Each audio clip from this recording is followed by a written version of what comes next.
All right, radiometric characteristics. We feel the radiometry should be stable, it should be uniform, and it should be calibrated. It should be stable so that we can make sure that we're looking at trends in the land surface and not miscalibration or instability in the instrument record. And in some cases, the short-term radiometric stability may be more difficult as a driving requirement than the long-term or the absolute calibration, actually. And these are the short-term stability requirements that we have. We feel the radiometry needs to be uniform so that if you're doing a land cover classification, you get the same result in the center of the image that you do at the edge of the image, aside from BRDF effects. What this requires is some tight control on spectral band passes across the field of view, and either telecentric optics or some compensation for non-telecentricity, and a very careful selection of filters. This is particularly important for automated mapping of land cover. If you're dealing with thousands of images, you can get some pretty broad disagreement if you don't have a uniform reflectance field that you're working with. And finally, the data should be calibrated to radiance and reflectance. It's a criteria for long-term science applications. We'll see in a second. It's important also for integration with other data sets like MODIS and VIIRS. It gives a common baseline for that integration. And it's essential for retrieval of physical parameters, including biophysical parameters using models, radiator transfer models, energy balance models, and vegetation indices themselves. So just as an example, this is from a paper by Jim Vogelman that he put out a couple of years ago, looking at canopy decreases in the southwestern U.S. Over about 20 years. If you're from the southwest, you know that pinyon juniper dieback is a big issue there due to drought that's been prevalent since the 1990s. So the ability to map this kind of canopy decrease is extremely important. The way he does it is by being able to extract spectral indices using the shortwave and the near infrared and track those over 20 years of time. Well, hard to use this mouse here. But, and the key point here is that he's actually extracting some pretty subtle trends. These are changes in reflectance in the shortwave on the order of 0.5% or less per year. So the only way you can do that is by having a calibrated record where the variability from sensor to sensor and from month to month and year to year doesn't overwhelm the signal that you're trying to map. The question then is, how do you establish that calibrated record? And there's some controversy about this. Do you actually need onboard calibration hardware in order to have a calibrated data set? There are some thoughts that we could be using vicarious calibration or PICs, pseudo-invariant calibration sites, and just stare at those on every overpass and establish our calibration, either absolute or stability, that way. We think that there's still some real advantages to having onboard calibration hardware, particularly in the vSphere, the solar diffuser. I don't think that the onboard hardware for the thermal is particularly controversial. I think everybody understands you need black bodies to calibrate your thermal sensors. But the question is, do you need the solar diffuser for the vSphere? Providing the solar diffuser provides some advantages. It's the ability to flat field detectors so that you can characterize per pixel uniformity accurately. It's tough to find really uniform sites on the ground where you can do that. It gives you a tie to an absolute reflectance standard because you can measure your diffuser in the laboratory. And also allows you to assess the radiometric response as often as you want so you can assess stability. If you're using PIC sites, it's pretty tough to assess stability on timescales shorter than, say, a few months where you get multiple overpasses. If you want to assess stability on timescales of a single orbit or multiple orbits or a few weeks or months, then the solar diffuser really becomes important. So as I said, the countervailing opinion is that it may be possible to obtain some of these capabilities using PIC sites or vicarious calibration, for example, flat fielding by side slither or global averaging, longer-term stability using PIC sites, and perhaps absolute calibration using PIC sites. The Landsat calibration team is weighing these different options and is going to report back within a year on the efficacy of relying on non-onboard hardware for calibration. But in the meantime, for now, all of our AST instrument concepts nominally include just a single solar diffuser. as well as stimulation lamps. That's actually a bit of a relaxation compared to Landsat 8, which has, the OLI has 2 solar diffusers, a pristine and a routine piece of hardware. I think it's also philosophically worth noting, as Del noted, that Landsat historically has been sort of the backbone of the global land remote sensing system.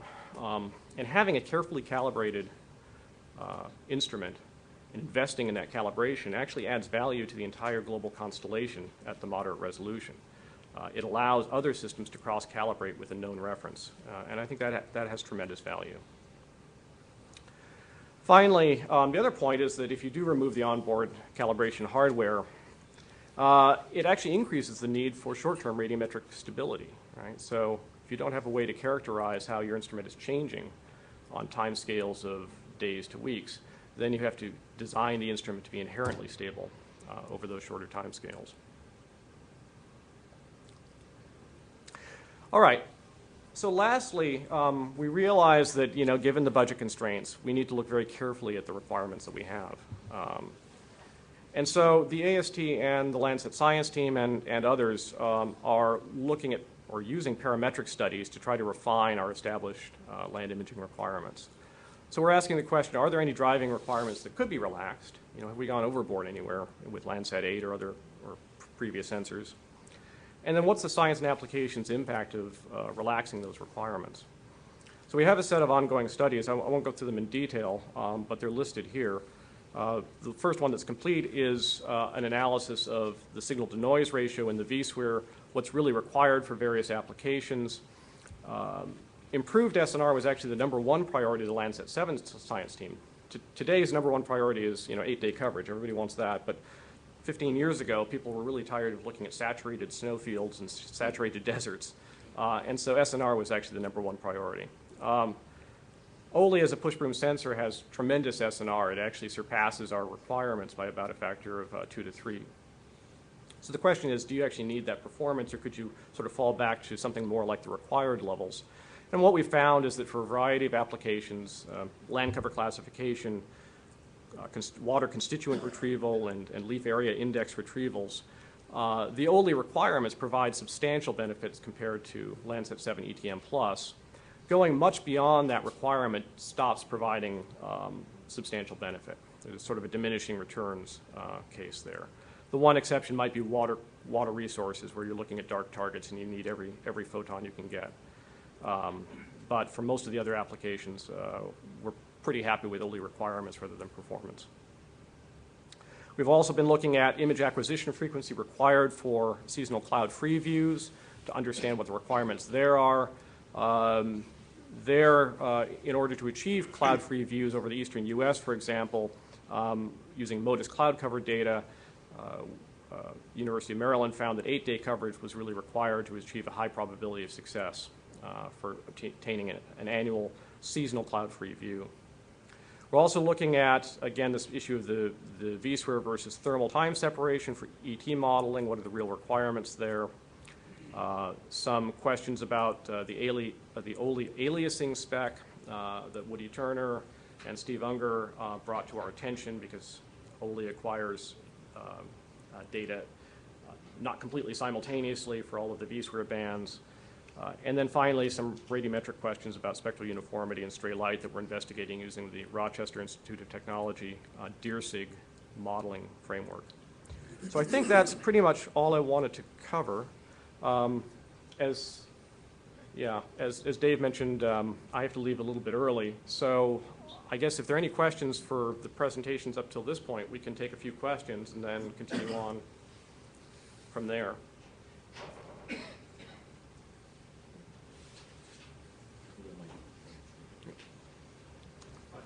Darryl Williams, Global Science and Technology.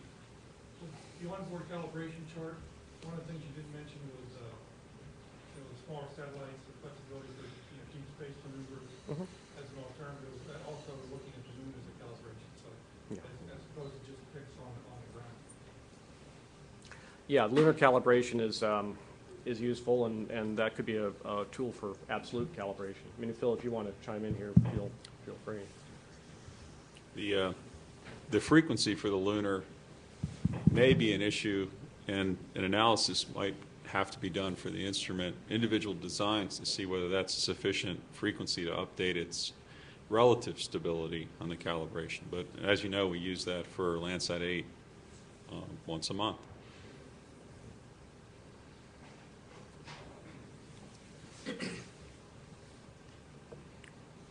Stan Schneider, NASA and NOAA retired. In the presentations, including yours, I saw the 8-day repeat referred to as preferred, as baseline, and then I saw the 16-day as threshold. And talking about spatial resolution, I saw the 60 meter as desired. So preferred, baseline, threshold, and desired. Can you tell me what terminology you're really using? It'd be nice if you were consistent. Well, baseline is what people are used to. People are used to 8-day coverage because they've had it 74% of the time. We actually don't use the word requirement on the AST. To us, at the moment, everything is on the table, right? The only thing that's really hard and required is the cost cap. So in that sense, internally, we've adopted 16 days as a minimum capability. All right. However, we recognize that 8 days is a baseline. People are used to it. And so we're looking at architectures that could provide 8-day coverage with some degree of certainty. Now, as Jim said in his statistics, we're looking at this actually, and you'll see this translated in the next presentations, in a probabilistic way. We want a very high probability of getting 16-day availability. And we want a reasonably high probability of getting 8-day capability. Right? So that's tied in with the Landsat record that Jim analyzed.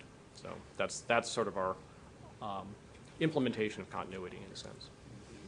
You guys want to add anything to that? No, other than, and Stan, you'll hear more about that in our value metrics section, at least the 8 and 16-day portion of it. And the definition of threshold and baseline and preferred and required is a little bit, there is some rigor they have applied to that. You'll see that, I think, in some later charts. Hi, Eric Taylor from the Boeing Company. I noticed a lot of requirements that you're looking at doing some relief on analysis of the impact of that relief, I assume for cost analysis trades. Are you looking at the counter side of any requirements you may want to improve upon, such as spectral resolution? We are looking at hyperspectral systems as a long-term solution. I think you'll hear some more about that in a little bit. In terms of existing Landsat 8 requirements that should be tightened, the current one that we looked at was the aliasing requirement that could be tightened a little bit. That's not actually a driver because you could just fuzz the imagery a little bit to achieve a better aliasing requirement. I think those are the only ones we're really looking at tightening right now, although arguably the, trying to move toward 8-day coverage would be in some ways a tightening. So, yeah.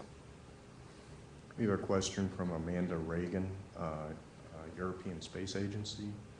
She says, in the last slide it stated B-SWIR tier time separation for ET. Can we have more details on that?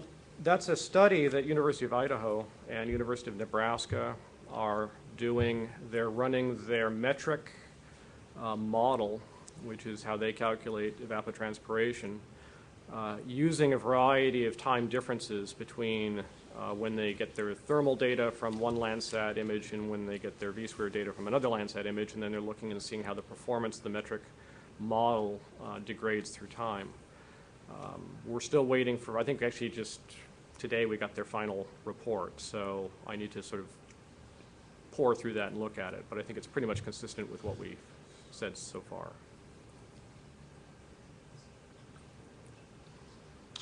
Hi, Bob Leroy from Lockheed Martin. You mentioned the field of view could be opened up to 15, plus or minus 15 degrees. From a mission continuity standpoint, is there a preferred way of how to look at that? Would you center it and then look at 15, or would you try to capture what you had before, or any thoughts on that?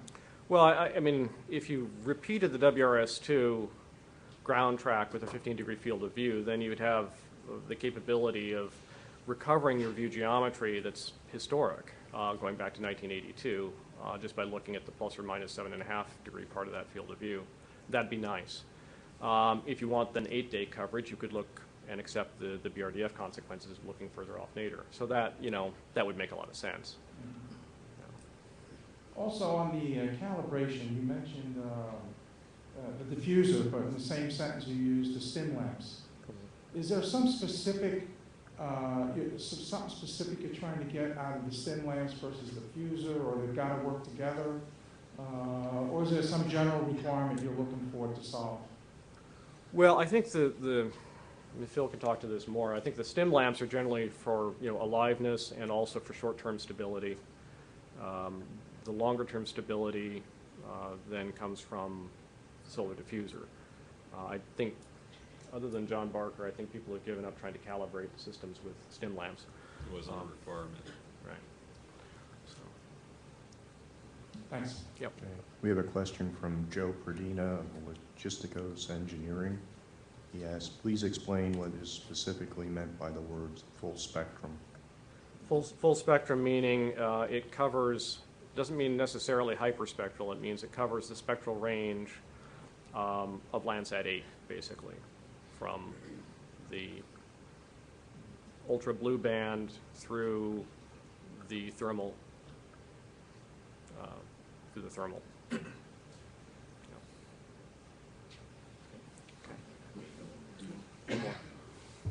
Darrell Williams, Global Science and Technology.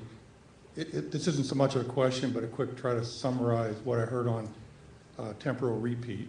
I think in Jim Nelson's charts, he indicated that the chart showed that 70% of users require less than or equal to 8-day revisit.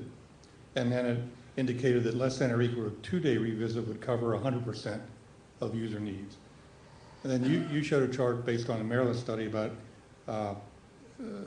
seasonal coverage is attainable 80% of the time with 8-day repeat. That's true, but then if you want to get to monthly, it takes a monthly clear view is 4-day repeat, and biweekly is 2-day repeat. So, and then lastly, you kind of got to it with Bob's question, but the 15-degree field of view from the historical roughly 700-kilometer orbit would give you, in and of itself, 8-day repeat, right. You know, with one satellite. All correct, right? Yep. Correct. Okay. Yep. Plus or minus 15. Yeah. All right. I'm sorry I have to leave early, but thanks for listening, and carry on. Good luck, guys. Good luck.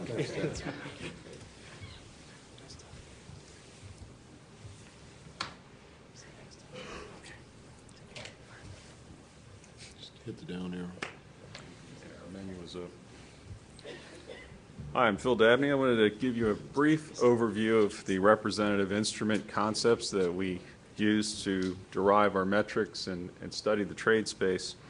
I say brief, this is a condensation probably of several hundred charts that we have of various levels of detail, both from the RFI responses and also from our internal studies to try to understand the limitations and capability. For the near term, you'll see this in the architecture, it's very much requirements driven on the instruments that were considered and studied in great detail to get the full spectrum, which Jeff just talked about. And also, we insisted that if we're going to consider it for near term and have a credible schedule and costing, it had to be near proven technology. So individual components, TRL 5, 6, and above, so you could put together a system without a large development phase for the components. And one of the things that, well, out of that, there's, of course, the Landsat 8 clones, the obvious build to print. You get the performance that you already understand and a costing that we understand. Then we also looked at new designs built to the Landsat 8 requirements. And requirements, as Jeff said, are key because we're not trying to push it to what we achieved. And that opened the door up for some other concepts and designs, including some of the things we learned from the RFI responses to fit the bill and meet the requirements. And we also looked at a TIR-only gap filler with the intention of flying, co-flying with Sentinel-2 MSI to give the full spectrum coverage. And finally, one of the things that came into play in looking at the instruments were the launch availability and the cost. And some of the launch options are definitely a game changer in some sense, because the obvious thing has always been we want to make our instruments as small as possible to get on the smallest launch vehicle, and you'll see how that some of the recent developments there have come into play. We developed some point designs with the goal of putting some controls in our trade space that we understood very well. A lot of the RFI responses, they gave us a lot of great ideas, and they have varying capability. But again, we solicited basically concepts, and it wasn't a phase A level detail that we could put into the trade space and have a very well-defined costing and capability. And so we went through looking at the traditional clones, which were easy to put down as point designs. We updated costing. We knew what the performance was. We looked at, I call them modified clones. In some cases, we needed, in the trade space, a full Class B Landsat 8. So that implied that we had to have tiers developed for a Class B instrument instead of a Class C plus that it currently is, full redundancy. And then we looked at some of the newer, smaller designs. How can we, if there's an advantage, how do we get in a smaller box without sacrificing the full spectrum, the full performance ability that we've come to enjoy with Landsat 8? We drew from the RFI responses a lot of great ideas, not only for systems, spacecraft, instruments, but we received some component technology, I guess you say, offerings or concepts. And that helped us formulate where we needed to look in terms of where the difficult areas are, where potentially future technologies need to be invested in and developed. And we also looked at our past land imager studies. We've done a number of studies, both leading up to Landsat 8. Afterwards, we did some studies to see how can we get into a smaller box. Will there be some benefit to having smaller instruments? We did a mission design study 2 years ago to look at what these smaller instruments that we had developed in our mission instrument design labs, what the impact would be on bus, launch vehicle, and so on. And then we've done some recent studies working with JPL's A-Team, for instance, where we've looked closely at some of the small sats. Looked at CubeSats, small sats, mini sats, and however those definitions fall out. And the goal was to provide a number of points that spanned all the parameter spaces, and I'll detail that in the next slide. But we think we've set control points that have very small error bars in the trade space of things that drive mission cost. For instance, the top end of the mass spectrum is the current Landsat 8. We weren't mass constrained for OLI and tiers on Landsat 8, and consequently the engineers smartly, I think, used that to their advantage to control risk and adapt to the uncertainty of making the bus accommodation. So the end result was the two instruments combined were 650 kilograms, and then we have a few concepts that were developed that were as small as single full spectrum instrument, 150 kilograms. So we're kind of spanning the ideas of the full spectrum. Also related to that is the total instrument volumes ranging from 7 cubic meters down to less than a cubic meter. And then, of course, the swath, which you'll see later, had a significant impact on on the performance of the architecture, with the 15 degrees we currently have, and then the 8-day repeat afforded by going out to plus and minus 15 degrees, in this case with a scanner of some type. Instrument concepts, of course, I mentioned the clones. We looked at a smaller V-square instrument. In this case, we said, well, ALI was small. Why was it small? It used a 3-mirror anastigmatic telescope, which has its own potential limitations that we're studying. And to keep the TRL high, we mated that hypothetically to the Raytheon developed detectors that are used in OLI, because we wanted a credible high TRL data point. And then we looked at a scanning instrument concept that combined both the TIR plus the V-SWIR in the same package. And we looked at the impact of taking that instrument and putting it in limited scan. You know, what's the impact of having the 15-day versus the 15 degrees versus 30 degrees on the 2 repeat cycles. But that's basically the same instrument here. Long term, we looked down the road, a lot of the concepts that we were shown and told about, and some that we've also studied ourselves, they're going to require some investment. We looked at where you might have the greatest impact in shrinking the system down. One of the things that was suggested was the ESPA ring, where you can fly as a secondary payload. And what's required for that, and that's really to stay under like 168 kilograms total for an individual spacecraft. And so we've been looking very closely at what technologies are available, what are the issues in getting into that package size. And one of the things that influences whether that's an advantage or not is getting a ride to this orbit as a secondary payload. We're also looking at hyperspectral that was mentioned. In the context of the land imaging program, we're looking at whether it's, I don't want to use do no harm, but we're trying to make sure that when you synthesize the Landsat product using the hyperspectral data, that there are not hidden issues in terms of limitations in performance, say of a spectrograph, or in trying to aggregate the bands to simulate what you're currently comparing against. So that there's an ongoing study looking both at the technology and the application of this synthesized data. We've also looked at the technical challenges in getting into the smaller sats, a lot of the CubeSat concepts. We looked at the impact of using the CubeSats in the architecture, whether it's trying to get the full solution only with CubeSats or augmenting the architecture. Again, I mentioned we did the hyperspectral studies, and that's still ongoing. And one of the goals of looking at these small sats and what's required to get into the smaller boxes, smaller instruments in those envelopes is what are the key technologies that maybe have to be developed and nurtured and incubated so that if this proves to be an advantage to the architecture, particularly looking down the road, how do we get there? How do we ensure that the pieces you need to put together these instruments are available in a timely manner? And of course, that assumes that we're going to plan to put money in associated with this program to develop these technologies.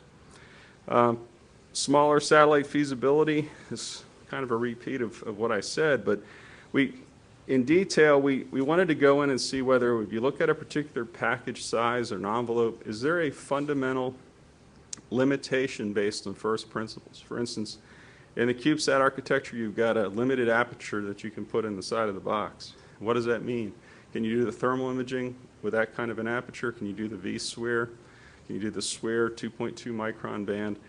And we're trying to set the boundaries of what we could expect in a given instrument envelope. And what are the implications from that? One of the other issues is the limitation of detectors. Some detectors require extensive cooling to make them perform to the level that we need. Can you do that in a particular package or satellite size? And we're trying to set reasonable expectations on what these architectures could look like down the road. But initially, some of the initial conclusions are that the current fleet of nanosat CubeSats just don't have the capability to provide the full system capability in terms of the spectral coverage, the spatial coverage. And we looked at the microsats. It appears that you can get portions of the measurement that's required for the land imaging program using microsats. Minisats, we defined going up to 200 kilograms would be the ESPA ring class where you're dedicated in terms of plugged in as a secondary payload. They may get there. We've looked at a couple of concepts that it appears that we can get the full measurement capability, but we may have to sacrifice things like the onboard calibration to get the box smaller. We've and again, we're looking at how we can invest in what areas we can invest in that would provide the most return on the investment to make the affordability of the sustained land imaging program realizable in the out years.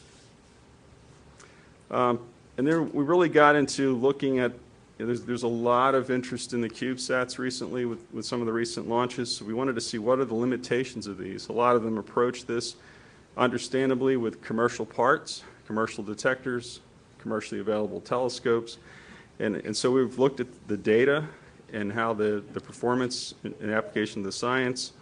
We've looked at what you might be able to do if you push the telescope. Can you get a wider field of view? How wide? How far out can you go in the spectral coverage in those form factors? We've even gone to looking at things like if a particular small telescope that you find requires a curved focal plane, can we get those? You know, who's building them? What are the limitations? What's the development horizon? And that's it. Could you flip charts for Tony, please? Oh, sure. Can you hear me, Tony? I can indeed, yes. Oh, good. So you can tell me when to advance. Okay, sure. So I'm going to present the architecture assessment process. You said you could advance to slide 43, please. Okay, go ahead. So what we did, you've seen the slides that describe sustainability, continuity, and reliability. And we took these as our basic tenets for the study and tried to embed those in our metrics and the process we use to assess the different architectures. As you've seen from Jeff and Jim's presentations, we took the satisfaction of the user community needs very seriously, and we tried to reflect that by comparing with historical Landsat capabilities. Then we use secondary metrics to assess the degree to which architectures satisfy other user desires. So we came up with this idea of a minimum threshold that you heard earlier and a baseline threshold, which is the 16-day full spectrum and the 8-day full spectrum. So our phasing of the architecture assessment was to screen them first against the minimum performance threshold and baseline performance threshold, and then look at some more advanced metrics to down select further. We looked at lots of different technical flight system concepts, as Phil described. We also looked at different business models, and we used those to establish mission cost building blocks that were assessed by aerospace in a manner I'll describe. The goal of the program was to implement missions as frequently as possible to keep a good launch cadence up, but we were constrained by the program budget profile, and that had some impacts, as you'll see. Our architecture performance was measured by availability, and then other metrics were used to assess them. Next slide, please. So these are, again, the three basic study tenets. Sustainability, that the lens imaging program should provide data products for the long haul without extraordinary infusion of funds within the budget guidance. Continuity, that we should have a continuation of the long-term Landsat data record. This doesn't mean necessarily the imagery, but the usable products that as you've seen, require calibration, they require simultaneity, and so on, but really make the data usable for the current user community and the user community going forward. Reliability, we instituted the idea that the program be robust, not susceptible to single-point failures. So we've examined what happens if you lose a single satellite or an instrument, and the idea that should not cripple the program or significantly impact users was enshrined. So we should be on slide 45. Slide 45 shows the different concepts on the left-hand side for instruments and spacecraft, constellations, single spacecraft, multiple spacecraft, dual spacecraft, different implementation approaches, all feeding into our architectures box And it's hard to believe, but we actually considered over 600 different architecture combinations. It's very easy to generate those large numbers. And then we used the filters to screen those down. And the filters were primarily cost and schedule, so we implemented a design-to-budget approach so that all the architectures that we analyzed matched the budget profile that we were given with schedule as a dependent variable. What that means is that the launch cadence would get stretched out if the missions were more expensive than the budget would allow to launch on a short time frame. The next metric was availability.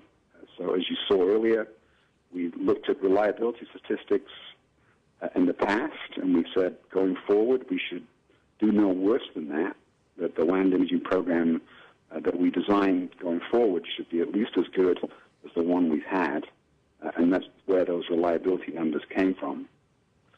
And then finally, we had the funding profiles assume that the cost of all the architectures filled up the wedge of the available budget.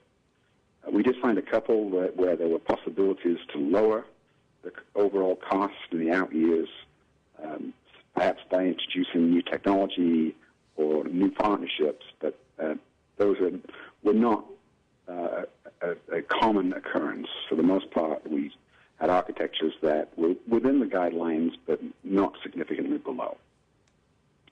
And then we put the architectures for the first screening on a map that says, what's the 16-day availability for this architecture and what's the 8-day availability? And then we set thresholds for those, as you saw earlier, so that we have a high probability of a 16-day repeat or revisit and a fairly high probability of an 8-day revisit, although that threshold was lower. Next slide, please. So we've actually had great support from aerospace to do independent cost and schedule estimate methodology.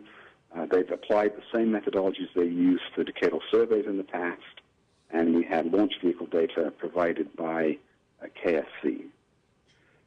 We did adjust our cost estimates based on the class. So we looked at Class B, Class C, and Class D with analogies as shown. Class C are analogies to things like ESSP developments like Aquarius.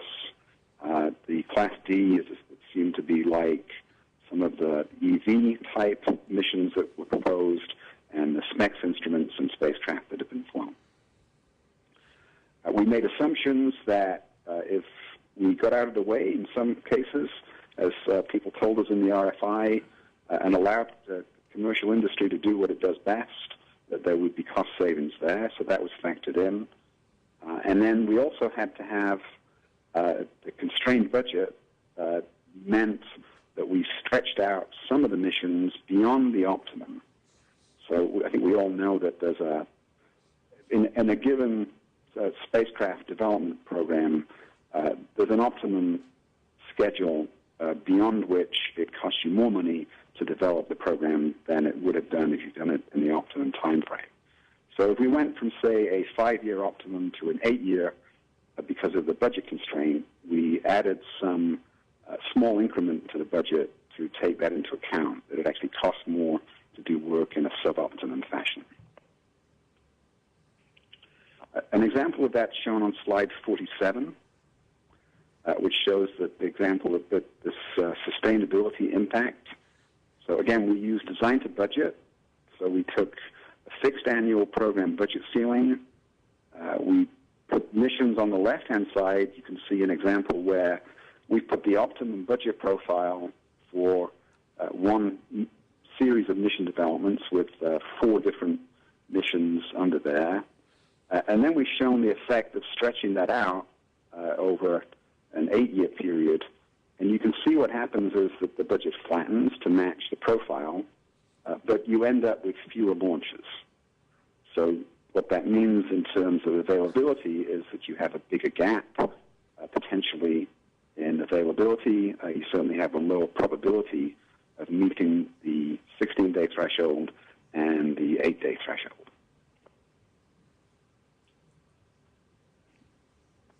Next slide describes the business model trade space, slide number 48.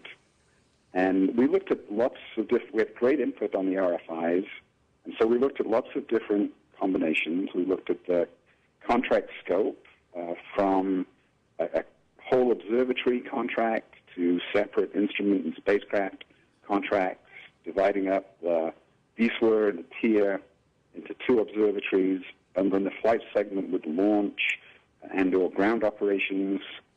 We thought about awarding all the instruments to the same vendor to maximize efficiency, and so on. We also examined contract type trade space, so cost plus, firm fixed price, etc. We looked at leveraging commercial and relaxed practice through things like data buys, hosting secondary payloads, commercial practice, spacecraft and launch, more flexible risk classes. The earlier Landsats were actually Class C and D, 1, 2, and 3, and the later ones evolved to Class B. But the early ones worked, so we looked at seeing how well they might work if we could project those going forward. We looked at opportunities for technology infusion, acknowledging that we're freezing the capability, but we're not freezing the technical way of getting there. So things like CubeSats, Minisats, Microsats, as Phil described, were considered. We looked at things like putting an instrument of opportunity on a land imaging spacecraft to save the whole program money. And we looked at things like technology funding from ESTO funds to augment the current program. We, of course, looked at international partnerships. Sentinel was prominent in some of those discussions. We looked at what data was available from different systems that are flown for land imaging right now. We looked at foreign data sources as a backup to the U.S. system. We looked at the idea of contributed instruments, hosting U.S. instruments on foreign spacecraft. We also looked at block buys. We found that was very difficult in the early stages when the budget is very tightly constrained, but it looks like in our next round of deliberations, we'll probably be able to consider block buys for the second or third round of some of these architectures. Launch options, we looked at dedicated launches, shared launches, contributed launches, constrained by the requirement that NASA dollars have to be spent on a U.S. launch. And we looked at some of the ideas of infusing technology in the future, for example, with a near-term thermal image emission that would infuse technology early on, followed by a block buy. Next slide, please. So the annual budget constraints really did make the choice of business model important. The first-order impacts are reflected in the architecture cost estimates, which then drive the availability results, essentially the launch cadence, and then the lifetime expectation for each individual spacecraft in an architecture. We looked at traditional Class D separate procurement approaches, which was considered the lowest risk implementation, but it is unfortunately at a premium of a higher cost. And then we looked at Class C and D as well. We thought that targeted use of commercial practice may actually lower the cost of the program and result in long-life systems without significant increase in risk, and we felt that deserved further consideration. We actually used a representative business model that we called commercial practice spacecraft and launch quite a lot in some of the architectures. It seemed to provide good value. And in this case, it would break the procurement up into a government-developed instrument via either a direct contract or an in-house development, and then handing that instrument to a bundled spacecraft and launch deal that then leans heavily on commercial practice. So it's essentially the successful vendors would be expected to provide an on-orbit capability from having the instrument delivered to them. The AST is still investigating block buy approaches. As we said, it doesn't look promising for some of the early stages because there just isn't enough money in the program. But for some of the later stages in some of the architectures, it could be feasible. Our business model cost impacts are estimated based on analogy data. So we looked at analogies to other projects that have been done, implemented in different means. And so the little matrix at the bottom right of slide 49 shows the idea of government separate contracts with Class B. At the top left would be the highest dollar value or the highest cost. And then if we move to commercial practices for example, the spacecraft and launch vehicle, that tends to lower the cost. And as you reduce the class, it would tend to lower the cost even further. So those assumptions were built into our costing of the architectures. On slide 50, we show the beginning of the value metrics that we used. We considered 4 characteristics of value metrics. One was obviously one set was based on performance. One was based on cost. The third, risk. And then the fourth was added value. And we had 3 phases of screening. The first phase was intended to filter out architectures that provide continuity and affordability and were technically ready for implementation. And the second phase compares architectures in terms of risk, robustness, and added value. And then the third phase assesses a small number of select architectures in more detail, ones that pass the first 2 phases. So our phase 1 value metrics included a constraint, really, which is the technology readiness level.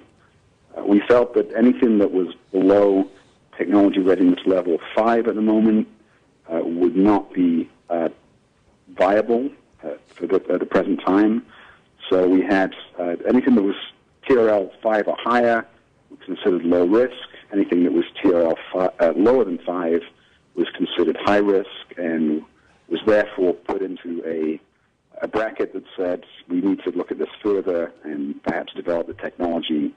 And it may come in at a later time, but for initial consideration, it was not passed forward. And then we had our 2 reliability measures. So the first one is based on the analysis that Jim Nelson showed you earlier, and it says we have a statistical availability of 16-day coverage of the architectural life, and that should be better than 81% based on historical Landsat program availability. And our second reliability measure is the availability of 8-day coverage over the architectural life, and that threshold was set to 27% based on historical Landsat program availability.